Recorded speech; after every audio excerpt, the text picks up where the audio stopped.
Thank you very much. So Bookitgreen is the first booking platform focusing only on sustainable holiday accommodations. Now, the issues I just had from a technical perspective is something that our travelers used to when they are trying to book sustainable holiday accommodations. 2 years ago, I tried to go on vacation and book an eco-lodge with my co-founder to go surfing, and I had no way of finding it and booking it online.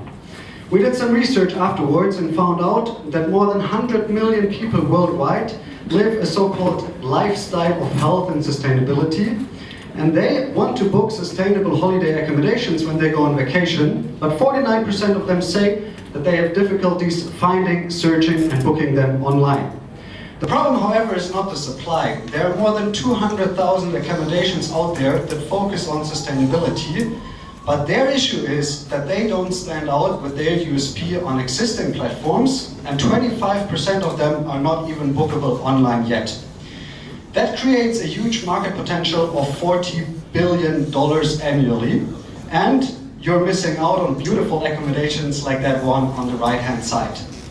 So what we've built is a booking platform that enables travelers that value sustainability to rent out and book sustainable holiday accommodations on a platform that is first of all transparent and secondly represents their values. I can see in your eyes is that you are asking yourself, what the hell is a sustainable holiday accommodation? So we base the sustainability on so-called 3 pillars. The first are existing sustainability certificates in travel. So there are about 150 of them out there, and let's say we can take 50 of them seriously, and you will get the certificate on the detail page of the accommodation. Apart from that, we've developed 15 sustainability criteria ranging from organic food to whether you can reach the accommodation with public transport. And depending on how many of those are being fulfilled, the accommodation gets between 1 and 5 green leaves as an easy indicator for you as a guest. And you as a guest have the chance to rate the sustainability after your stay. And that way we are trying to build a holistic view around that. This specific focus actually enables us to deliver a better product for travelers that are very community-based and that want to book on a platform that represents their values. We can leverage this community and build a competitive advantage. If we look at the competitive landscape right now, we either have platforms where you still have to write emails or call people to book an accommodation, or we have conventional booking platforms that don't focus at all on sustainability. We use those conventional platforms actually as a data source for affiliate accommodations on our platform.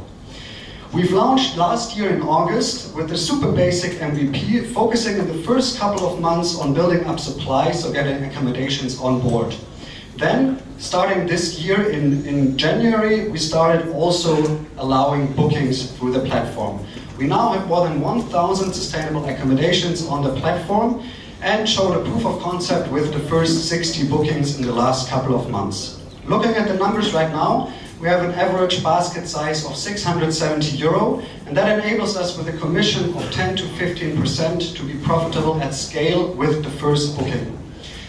My co-founder Philip has 6 years of experience as a back-end and front-end developer, and he's built various two-sided marketplaces before, and well, I'm responsible at Bookitgreen for everything else. We're currently raising a financing round of €250,000 to show first scale in specific use cases and show that we can actually scale that up. So, if you take anything away from that presentation, the next time you travel, Bookitgreen. Thank you very much.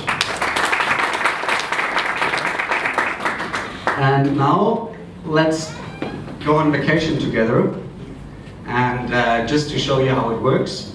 So as you can see here, it's a typical booking platform.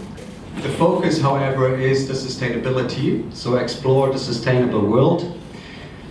You will get the 15 sustainability criteria down here. We have our ambassadors that actually focus on creating content for us. The sustainability criteria give you an overview on what is important for you if you travel. And now let's take, for example, Spain. And then it works like every platform you would know, but the specific function is that here you can see the sustainability ranking of the accommodation. And if we click, for example, on that one, then you get an idea on why sustainability is important when traveling. Over here you can see which of the criteria are being fulfilled, and down here you can see existing certificates of the accommodation itself.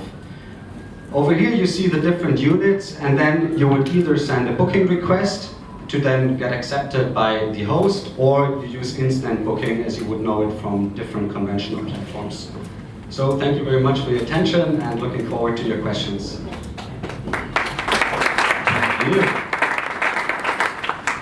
Yes. This seems relatively easy to copy. If Airbnb would suddenly decide to put a button there as well, you'd be out of business, right? Well, I mean, just what is super important is the community effect we're talking about. So the community we're talking about is super value driven. So they want to book on a platform that represents their values. People are trying to do something like that for the last decade. So we, for example, have an advisor on board. He's a C-level position at Expedia. And he says for the last decade, they're trying to get into that market for corporate social responsibility reasons, and also because they see that niche market globally growing. But their core issue is that the end consumer doesn't trust them. So they think it's greenwashing. And that's what is very specific about the community we are targeting. They actually want that value to be recreated by the company itself. Isn't it also one of the risks for the business? Because once you guys do something that does not really comply to the values, you know, where are your servers hosted, for example? You know, is it green enough? You know, is it Amazon? Is it the big evil unsustainable American corporation? Yes, that can work very much against you. Yeah, I definitely get your point. I think what changed over the last decades is in the 80s and maybe 90s, there were a lot of people that thought, like you just explained, so super dogmatic in that area of either green or nothing. And right now, it became more of a lifestyle thing. So think about organic food.